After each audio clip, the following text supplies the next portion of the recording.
I'm two-time Olympian and world champion speed skater Joey Mantilla here with episode 2 of Skate Tips, a series dedicated to teaching you how to skate faster, longer.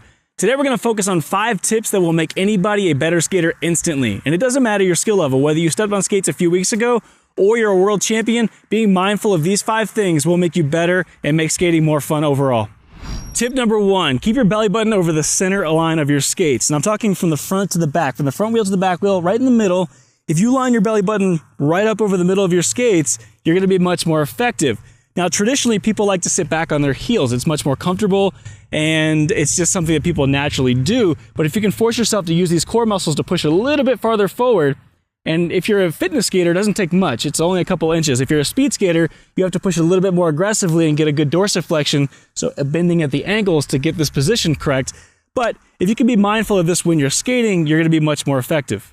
Now for each one of these tips, I'm going to show you what it looks like to do it incorrectly as well as what it looks like to do it correctly, both in a fitness, more upright, relaxed position like this, as well as in a lower, more aggressive speed skating position like this. Now keep in mind, the differences between doing it wrong and doing it right are often subtle to the eye, but the important part is that you are mindful of what you're trying to do as you're skating, and that's going to make all the difference. Starting off with a fitness or more upright recreational position, you can see here if we pause it that the belly button is just too far back on the heel. You want to move things forward. Use your core to activate, push forward like this to get the belly button lined up over the middle of your skate. In a speed skating position, when done incorrectly, it looks like this. It's a little more evident. All you have to do is just be a little more aggressive with that core activation, get that lean farther forward to get the belly button over the middle of the skate like this, and this is what it looks like when done correctly.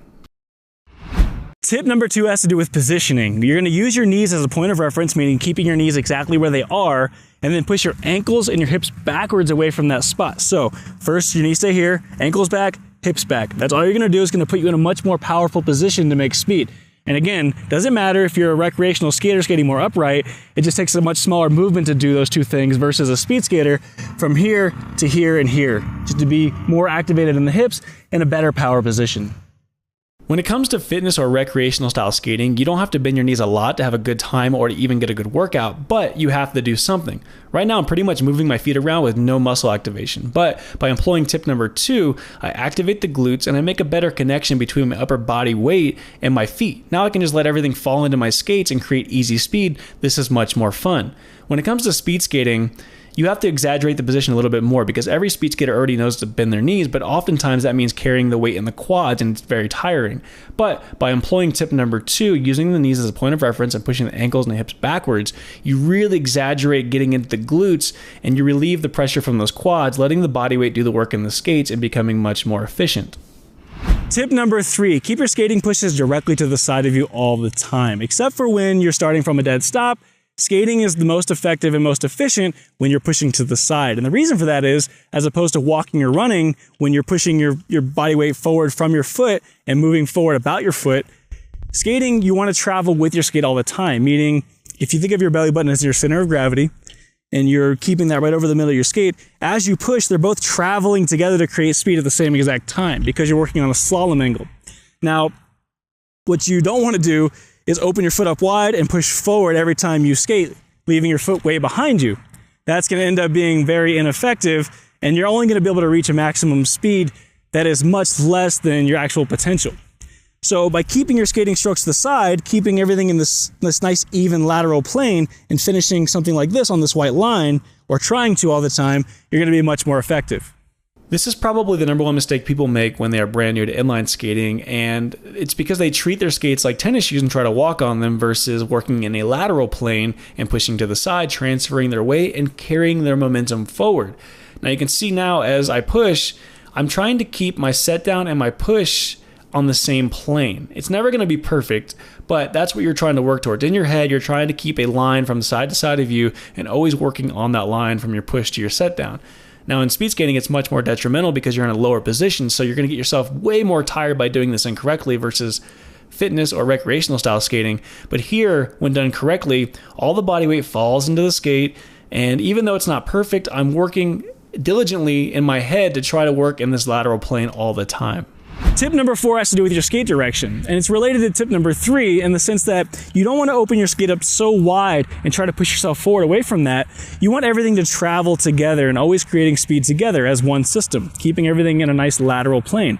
Now, All you have to do is think about keeping your skates relatively straight, because naturally you're going to want to open them. That's what's going to happen if you don't think about what you're doing. Your skate's going to open, it's going to be traveling way too aggressively out away from you, and then you're going to end up with your stroke way behind you, and that's not what you want. So keep your feet straight in the line that you're traveling. You can see here this is pretty bad mindless skating in the sense that I'm not thinking about keeping my feet straight at all. They're just opening up every stroke pointed out away from me at the end of every push.